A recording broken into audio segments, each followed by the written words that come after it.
Hello everyone, my name is Soumil Arora and today I'm going to talk to you about the Santiago ePrix, which was the fourth round of the ABB FIA Formula E World Championship. So in Santiago last Saturday, we saw that Jean-Eric Vergne of Techeetah took a fabulous win in front of his teammate Arora, and both of them had some outstanding duels on the track. They were wheel to wheel for most of the portions of the race, and also they even collided in one instance, but fortunately for their team they did not take each other out, and that meant that for the very first time in the history of Formula E, a team was able to take a 1-2 finish. Now this is a particularly amazing achievement when you look at the level of competition in Formula E. For the first 4 years, no team was able to achieve this, but now suddenly Techeetah have come in and they have dominated a race weekend. They have taken pole position, they have won the race 1-2, and well, it's just amazing. What Techeetah have done this weekend is simply outstanding, and I would actually rate this as one of the best performances that any team has ever given in Formula E. Now also, Renault gave us a stellar performance this weekend because all the three cars that finished in the podium places this weekend were powered by Renault powertrains. This is amazing. This has happened for the first time in the history of Formula E once again. So new history was being made in Santiago this weekend. But Renault and Techeetah this weekend have simply proved that they were unbeatable. They were the best.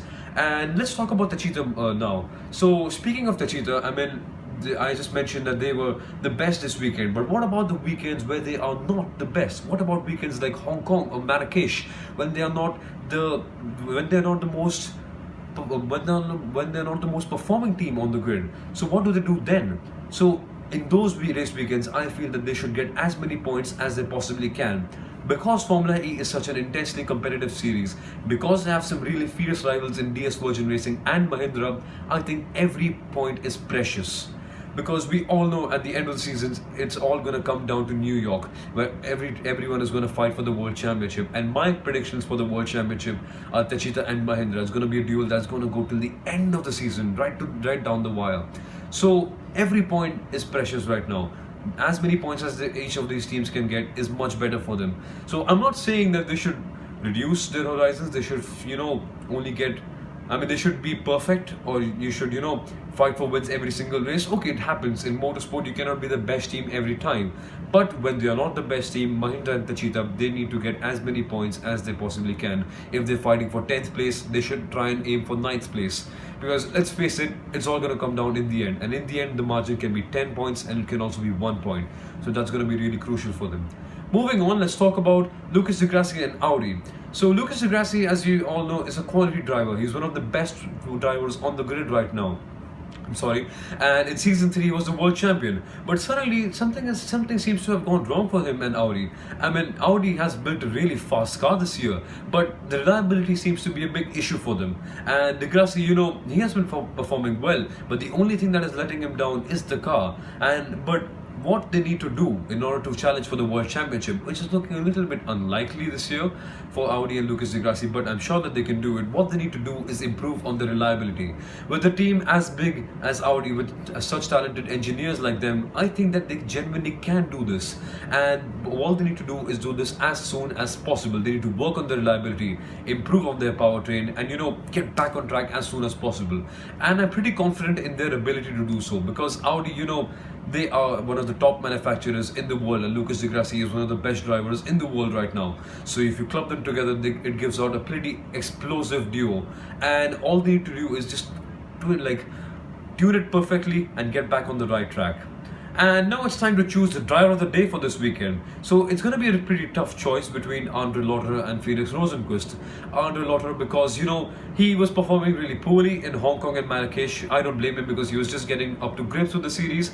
But now suddenly in Santiago, the 4th race of the series, he's learned everything and boom, he's finished second. Now I feel that he drove particularly well because his qualifying was pretty strong too.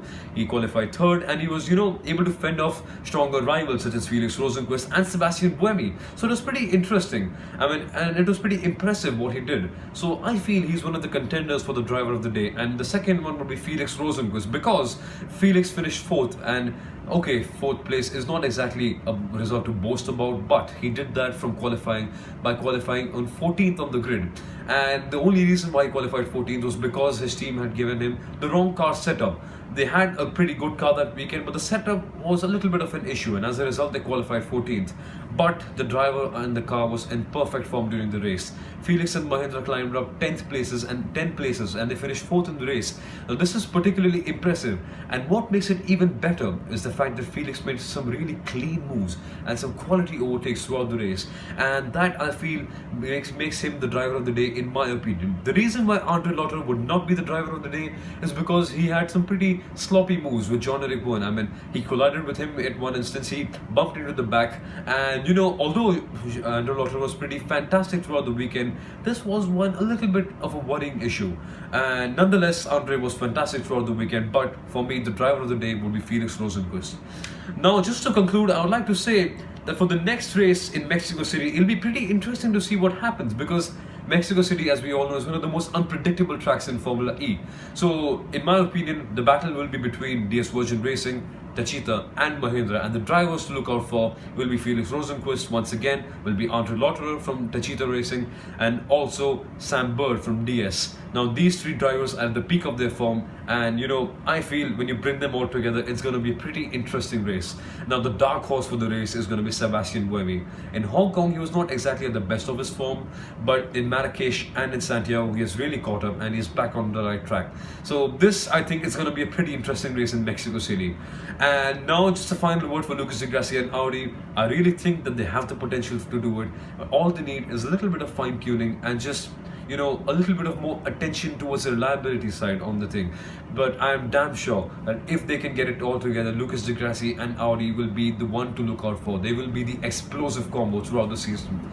So I think that's the end of this video. Thanks for watching, and for more updates you can check my website soumilarora.com, and you can also check my Facebook page, which goes by the same name. Thank you so much for watching. Goodbye.